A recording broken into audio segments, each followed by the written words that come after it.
All right then, guys, so you're all pretty tired after traveling nonstop to get here. What would you like to do? I think we should leave, hit the open road, and camp in my tiny tower somewhere outside these walls. Why leave, though? I mean, if the end goal is purely to sleep, then why don't we stop here for the night and set out first thing in the morning? Nah, Alexandrew's going to have a lot on his plate tonight, sorting things out and whatnot. I think we should leave him to it. After all, having us lot wandering around will only make the decision harder for him if he starts having doubts. So, yeah, we should leave. Agreed. All this religiousness makes my paws all sweaty for some reason. I don't actually think they're religious, Mite. At least not in the traditional way. It seems to be more of a way of living and a mindset than a dedicated religion. Whatever it is, my palms are sweaty and I don't like it. Look, it's making my fur all matted. Are your knees weak too? What about your arms? Do they feel heavier than usual? You know what would make you feel better, Mite? Some of your mom's spaghetti. What the fuck are you guys talking about? You talking in code or something? Because I'm no good at coding. No, never mind. And the correct word there would have been decoding, not coding. Joe, can we head out of the temple then? We don't need to travel far. Maybe it would be nice to head back to the beach area where we first landed. That's not too far away from here, right? Yeah, that's not too far away at all. Maybe a 20-minute walk. Is that what you're wanting to do then? Head down there? Yeah, it seems like a good of a spot as any. Plus, it will be nice to rest somewhere familiar, if not slightly haunting with the memories we left behind there. You all begin to make your way from the confines of the temple, through the grand double wooden gates, and into the open hillside. As you descend the hilly gradient, the ground beneath your feet shifts from smooth, well-traveled pathways to the gnarled earth and roots of the forest. Moonlight filtered through the dense canopy dances in mottled patterns around you. It's a tranquil descent, and the dense tree line soon gives way to the clearer, salt-scented air of the open coast. The sound of the surf grows louder with each step, a steady, rhythmic crashing that promises the vastness of the ocean. Finally, you emerge onto the familiar sands of the beach. Here, the memories of battle linger. This was the site of your fierce showdown with the Chains of Brass, and also Vuel.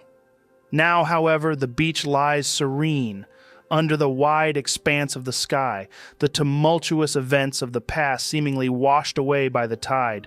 The waves lap gently at the shore, inviting you to pause and breathe in the peace that now holds sway over this scenic cove. Nope, no time for breathing, no time for pause. I begin summoning my tiny tower, Joe. Okay, buddy. Around 10 minutes pass before the familiar tiny tower erects itself on the shore, far enough back, mind you, so that you won't be flooded through the night. All right, then I guess... Fuck! Huh? What's up? We let Alexandrew leave without taking back the platinum and magical items. Yeah, that's fine, buddy. I mean, the platinum will help him do whatever he needs to do, and the items should help him protect him whilst he's doing it. True. I just feel like we need them more than he does. Potentially, but we couldn't just strip him of everything he earned whilst he was with us, because he decided to look after his home rather than come with us, can we? I never even realized monks need gold, though. I thought that would be against their path. I think you're confusing monks with the Amish, Raarh. What? Are there even Amish in this world? Of course, there's Amish, Saxy, there's all kinds of people. Anyway, even if they were Amish, I'm pretty sure the Amish still use currency. It's just technology that they don't like. So they would not be a fan of me. I kind of want to go meet some of these Amish peoples now. They sound fun. I think fun is a matter of perspective. Whoa, you can't be saying things like that, man. What if some of them are watching the show? I don't think that's going to be an issue. Well, regardless if the Amish are fun or not, can we get some rest? I'm eager to use sending again, and I can't until I've had a long rest. Oh, God. You're not just going to call Charismatic Asmo back, are you? Because I don't know if I'd be able to tolerate that whole fiasco again. Huh? No, I'm not going to call Charismatic Asmo. I don't believe you in the slightest. Go on then. Who are you going to call? I'm going to get in contact with Vuel. What? Why? If I never heard or saw him again, it would be too soon. Why would you actively seek to commune with him? Because tomorrow, my friends, we begin our journey to make good my promise. We will begin our journey to find and revive Celestia. And you think Vuel is just going to tell you where he dumped her? Exactly. I'm not convinced it's going to play out the way you've imagined it. I mean, if that whole thing happened like you described it, why would he take her away just to give you the location of where she's held? Oh, I think it's going to go exactly that way, Mite. If there's one thing I've begun to learn about Vuel, it's that the only thing he loves more than his cryptic language and his extremely long-winded explanations is that he loves a performance. He loves a show. So I believe that he didn't take her merely as a task for us to find her, but to stage another grandiose performance of some kind. Imagine it as his twisted form of artistry, where the stakes are as high as they can get. He thrives on the dramatic, the theatrical. Our finding her isn't a search, it's a critical scene in his play, one he has scripted with care, expecting us to play our parts, expecting me to play my part. So you're just going to go along with it? You're just going to play your part? You've never struck me as someone who is willing to just play someone's game, especially not into whatever trap might be waiting. I mean, think about it, Tronald.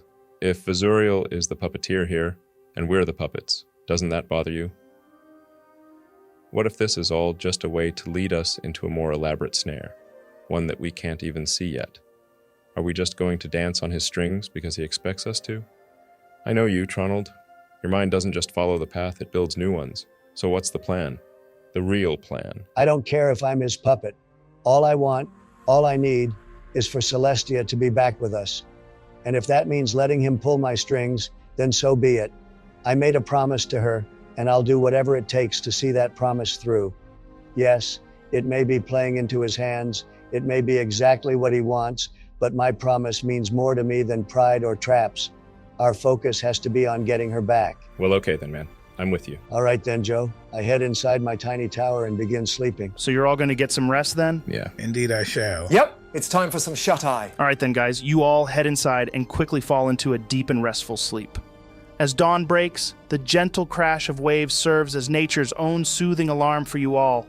The air inside Tronald's tiny tower is cool and still, contrasting with the fresh, salty breeze that greets the group as step outside into the morning air. The early sun casts a warm glow across the sand, painting the sand and stones in hues of gold and amber. You can all refresh your character sheets if you used anything and they need refreshing, that is. Okay, so I'm just going to crack straight on with this. I shouldn't be too long because he is only limited to 25 words with his response. Here goes nothing. Joe, I reach up to the earring and cast Sending to Vizuriel. I want to say, where is she, Vizuriel? Tell me. I want to know where Celestia is. As Tronald brushes his finger against the earring, the air around him seems to thicken with anticipation. You all watch, breath held as you wait. And wait. Seconds stretch into minutes. There is only silence. There is no response. Then you all watch as Tronald's eyes begin to transform. What was once clear has now began to turn black, a darkness spreading across his gaze like a blot of ink dropped into a glass of water. His eyes become voids, pools of black that seem to swallow light. Tronald, now blinded, you begin to notice the ambient sounds of the beach, the comforting crash of waves and the whisper of the wind start to fade, muffled as if by an unseen force until there is nothing left but silence. You stand motionless, entangled in complete sensory deprivation. Then a voice, cold and unmistakable, breaks the silence, the tone one of detached amusement of a being far removed from mortal concerns. Ah, Tronald. Skipping pleasantries, are we? No cordial greetings, no inquiries into my well-being. Straight to the heart of the matter, straight to Celestia. One might think, with all the aid I've extended, a touch more gratitude, or at least courtesy, might be in order before you issued your demands. However, generosity is a virtue I hold in high esteem, so I shall indulge you. She resides within a tomb, deep within the Tail Mountains, west of the city known as White Willow. Calm yourself. Hold back your fears. There is no malice waiting there, no threat lurking in its shadows. What lies within, though, is a challenge, a test of great personal significance to me. It will be most enlightening to observe how you navigate it. Proceed to the tomb, Tronald. I await with great anticipation. Wait, what do you mean test? And where exactly is this tomb? I mean, the mountains are pretty damn long. You hear no response, Tronald, but your eyesight returns to you as well as your hearing. So what did he say? He said that he has placed Celestia in a tomb deep within the Tail Mountains. The weird thing is, he was quite open with saying that no dangers awaited us there. I was right, though. This is all about performance, because he says he has a test waiting for me there. And you believe him? About there being no danger, that is? For the most part, yeah. The only thing is that we've got to remember is that he's a devil, grandson of the devil. so he's most likely twisting his words in some way. Do you still have that map, Tronald? You know, the world map that you bought from the harbor master? Yeah, of course I do. I've been adding bits to it here and there, as we've come across new places and whatnot. The strangest thing about it, though, is that it seems like it's just a general topography map. Well, aside from places that we've been close to, it's almost like a fog of war. Weird, right? Whip it out then, Tronald. Let's see whereabouts we are in this world. All right. So this is the entire world map. Like I was saying, there's no names of anything aside from places we've been to or been close to. So, yeah, we're about here next to Alexandrew's temple, and we need to make our way over here. Holy fuck. I don't know why I felt like we've traveled more than we have, but that really does put it into perspective, doesn't it? I really like all the names you've added, Tronald. Very proactive of you. What's Rick's manor? Oh, that was right at the start of our adventure, where we first met Celestia. I'm sure there was somebody else of relative importance down there. Oh yeah, Kobe. He was down there too. The guy who betrayed us. Yeah, that must be it. Nah, there was someone else. The name's at the tip of my tongue, but I just can't remember, which is strange for me. There was literally nobody else, dude. It was Gilrow! Oh yeah, can't believe we forgot about him. Well, shall we get a move on then? No time like the present. Yeah. Joe, did we take our horses with us? I'm assuming we did, right? And just hitch them to a nearby tree or something? Yeah, you still have your horses, as well as Pepe and Gertrude. Oh, great. But yeah, let's get to riding. I'd prefer it if we could get to the mountains before nightfall. Approaching a trap of some kind is one thing, but then in the dark, it's a whole other story. All right then, guys. With a sense of urgency, you all mount your horses and begin the westward journey toward the Tail Mountains. The morning sun climbs higher in the sky, casting long golden shadows across the rugged landscape. The terrain is a mosaic of rolling hills and rocky outcroppings, punctuated by patches of hardy, wind-swept grass that whispers beneath the hooves of your steeds. The path ahead is framed by ancient trees with gnarled branches, their leaves shimmering in the sunlight like a sea of emeralds. The air is crisp and invigorating, carrying the distant scent of pine and earth. As you ride, the rhythmic clop of hooves on the uneven ground mingles with the occasional call of a distant bird, creating a symphony of nature that propels you forward. Occasionally, the trail narrows, forcing you to navigate through dense thickets and over shallow, babbling brooks that glisten with clarity. The landscape gradually begins to rise, the gentle slopes giving way to steeper inclines as the silhouette of the Tail Mountains grows more pronounced on the horizon. As you draw closer to the base of the mountains, the terrain becomes increasingly rugged, the air cooler and tinged with the earthy scent of moss and stone. The towering peaks loom overhead, their rocky faces etched with veins of mineral deposits that catch the light. You steer your horses along a narrow path that hugs the mountain's edge, your eyes scanning for any signs of the tomb. After a short climb, you notice a small cave nestled about 50 feet up the initial gradient. The entrance is partially obscured by overhanging foliage and a rough-hewn ledge. All right then, Joe. I want to make a perception check. Does this cave look like it could potentially be a tomb? The place we need to go to? Roll it for me, dude. Ugh, that's a 12. It could be. You're not really sure. Well, what do I see with that 12? Subtle hints of habitation catch your attention. An old pair of briefs hanging on a makeshift washing line strung between two protruding rocks, fluttering gently in the breeze. Nearby, a well-worn path leads up to the cave's mouth, where a few weather-beaten tools and a battered pot rest against the stone wall. The cave itself is dark, its depths hidden from view, but the signs of life around it are unmistakable. I'm not convinced this is the right place. I mean, unless Vesurial has taken a quick dip in a nearby lake and is hanging his undies out to dry. In which case, I'm not too sure I'd want to venture in there. Maybe that's the test. Have you thought about that? What the hell? No, I haven't thought about that. And I'm not going to think about that. That's disgusting, Raarh. Imagine it. To pass this test, you must handle the devil's dick sleeves with care. That's one nightmare I don't need. Yeah, we'll go in that cave and find a collection of enchanted tighty-whities. I bet Vesurial's got a pair with "I'm horny" stitched on the waistband. Right, well, we're not going to figure out much just being stood here, are we? Joe, I start walking up the path.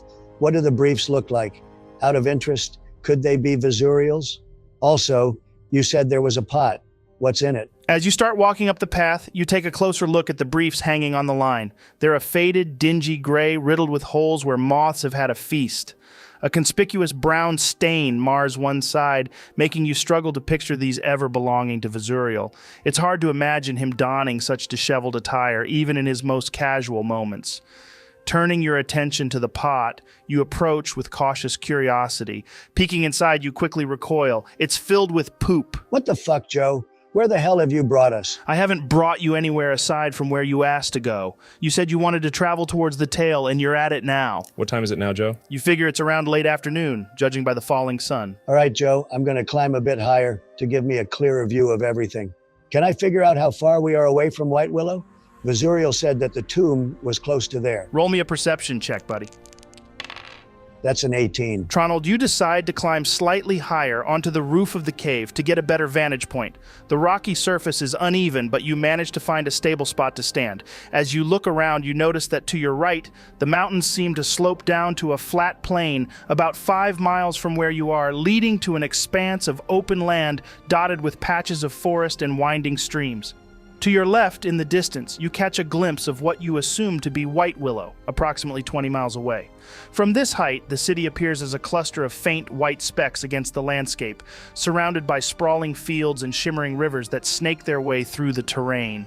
The late afternoon sun highlighting the distant towers and rooftops, their white stone walls reflecting the light like beacons. Beyond the city, the horizon stretches out, a patchwork of green and brown fields interspersed with dense woodland. Guys, we're way off, like another 20 goddamn miles away. That's not that bad, though. On horseback, that'll take us, about an hour? Suddenly, you're all interrupted as a man steps out of the cave, completely nude. His skin is weathered and tanned, with an untamed mass of hair sprouting from his chest and limbs.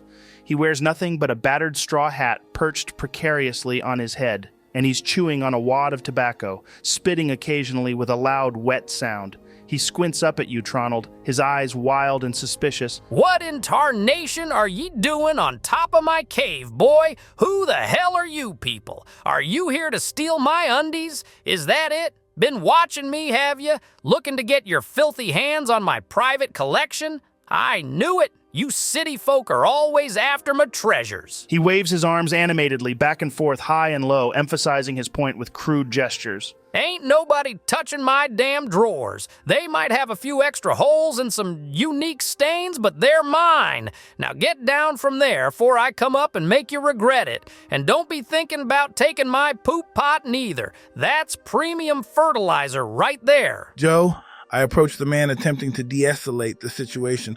Oh, don't worry. We're not after your undies or your poop pot, my man. We're just looking for a friend. Roll a persuasion or deception check for me, Mite.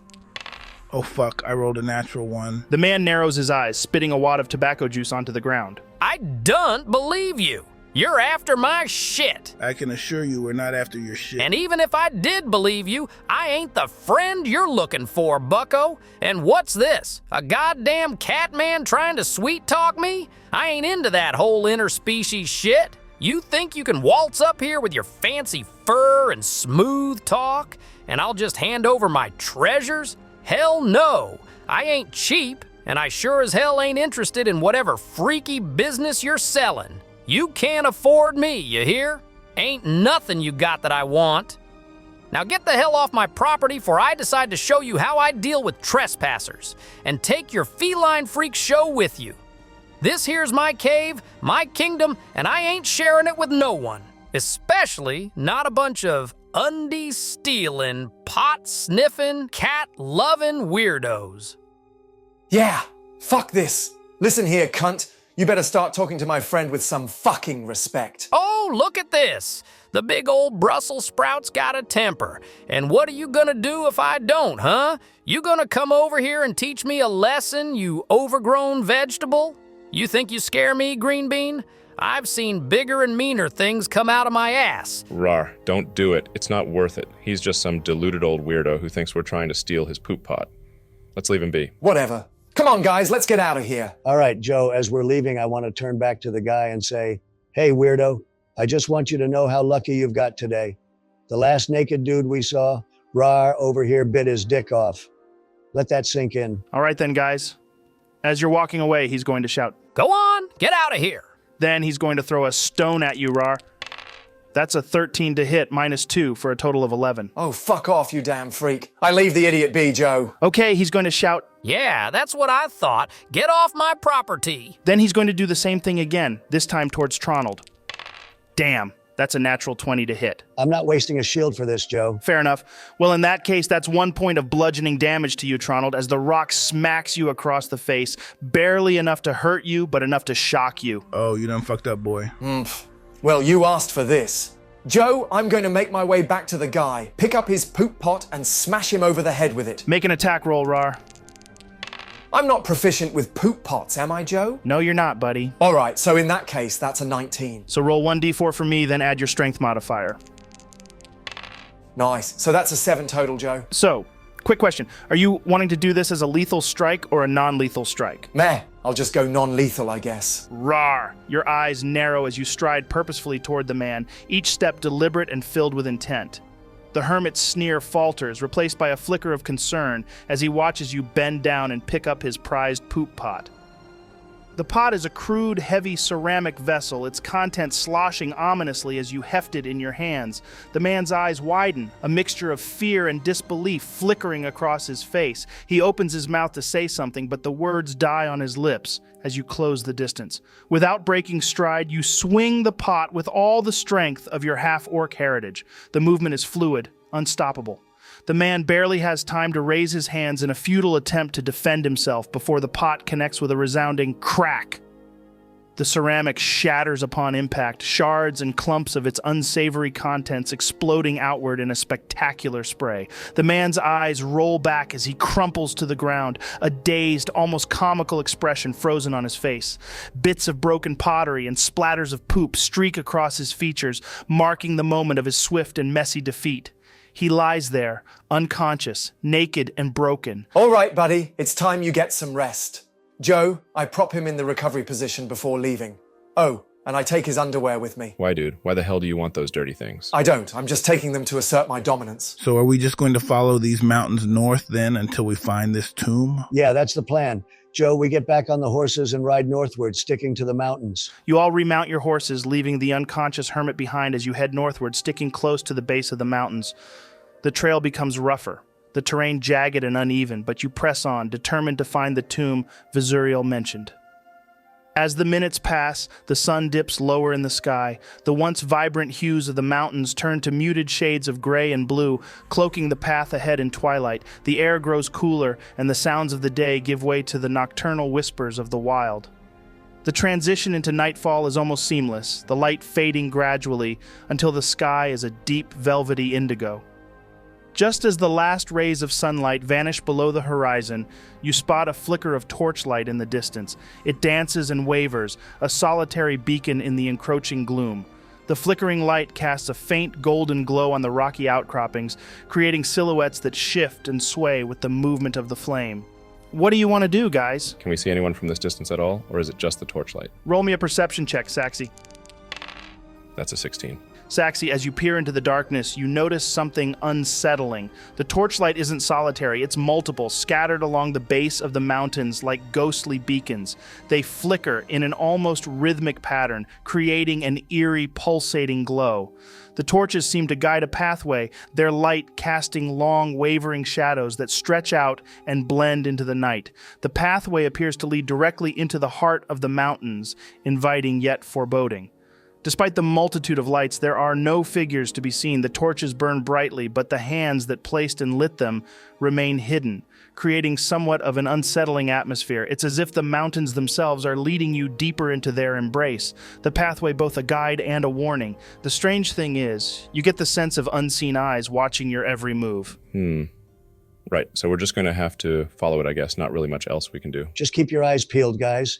Joe, we continue to ride closer. As you all continue to ride, the torchlights guide you closer to the mountains. Their flickering glow reveals a perfect pathway leading into the looming maw of a cave built into the rocky face. The cave's entrance gapes wide, a dark, foreboding void that seems to swallow the light. You continue to ride, slowly, each step forward filled with growing tension. The air grows colder, the silence oppressive, broken only by the occasional rustle of wind through the trees. Then you notice the rocks above the cave start to move and shift, almost as if the very stone is alive. Your hearts quicken as you strain to see through the dim light. It's only when you get a little bit closer that the truth becomes horrifyingly clear. They're not rocks at all, but instead hundreds of imps. These bat-like winged creatures are clustered together above the cave's entrance. Their bodies shift and undulate like a living, breathing mass.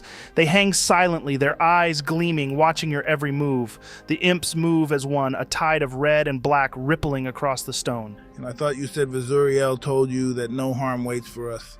I don't know about you guys, but hundreds of goddamn imps seems pretty fucking harmful. They won't do anything. I don't know why I trust him, but I do. We should ditch the horses. Make the rest of the distance on foot. So is that what you're doing then, walking the rest of the way? Yeah. All right. You all begin to dismount and proceed to approach the cave on foot.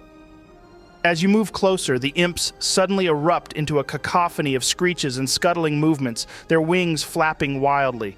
The sound is almost deafening, a horrifying chorus that reverberates through the night, making your skin crawl. The air is filled with this frenzied noise, this chaotic symphony of fear. Pushing through the noise, you continue to step towards the cave. The screeching intensifies, but you press on. The second you arrive at the threshold into the cave, the imp's cries abruptly stop, leaving a void where there was once sound that is almost as terrifying as the noise itself. Inside, it is pitch black. Even those of you with dark vision find your sight useless here. The darkness is absolute, an impenetrable veil that swallows all light as you stand at the mouth of the unknown. Magical darkness. What are we doing, Tronald? I take a deep breath, Joe. Then I step inside. Are you all following? Yeah. Yeah. You all step inside, and immediately the room erupts into light. The cave is vast, at least 300 feet in radius, the ceiling soaring high above, lined with jagged stalactites. Your heart nearly stops as you take in the sight to your immediate right and left. 4 massive figures stand there, 2 to your right and 2 to your left, creating an imposing gauntlet as you move forward. They are pit fiends. Their hulking forms covered in scales as dark as the deepest abyss. Their eyes burn even brighter than their flaming wings. Each holds a menacing weapon, a combination of blades and barbs, ready to rend and tear. They snarl, exposing rows of razor-sharp teeth, eyeing you all with hunger. Around the perimeter of the cave, you see about 50 hooded figures, their cloaks varying shades of gray and black, blending into the shadows. They stand silently, their faces obscured and directed to the floor. At the forefront, 13 figures stand out, their attire far more exquisite, robes with intricate patterns and symbols. Their faces are hidden, all except for 2. One of them is a man with an unnerving presence, his features sharp and skin a ghostly pale, his eyes nothing more than black wells of emptiness. You recognize him, Tronald, from your earlier attempt to scry on Vizuriel. The other figure is Vizuriel himself. His long, flowing black hair cascades over a high-collared cloak, his eyes a striking red. A smile lines his face as he gestures for you to step closer. Next to him, 2 tombs rest on raised platforms. They appear unnaturally new, the stonework fresh and unweathered, as if they were placed there moments ago. I walk towards him, Joe. I walk towards the tombs. As you walk towards Vizuriel, he silently watches your approach, his expression unreadable. The 50 masked figures surrounding you remain motionless, their heads never lifting an inch. Upon reaching the tombs, Vizuriel raises a hand, and with a subtle gesture, the lids of the tombs lift into the air as if moved by an unseen force. They fly outward and crash to the ground some 50 feet away, the sound echoing through the chamber. You step closer and peer into the tomb on the right. Inside lies a man, his form imposing even in repose. His skin is pale and his face marked by a life of violence and command. His long dark hair falls over his shoulders. His arms rest peacefully on his chest, clutching a helmet shaped like a snarling hound, its details intricate and menacing. Turning to the other tomb, your breath catches.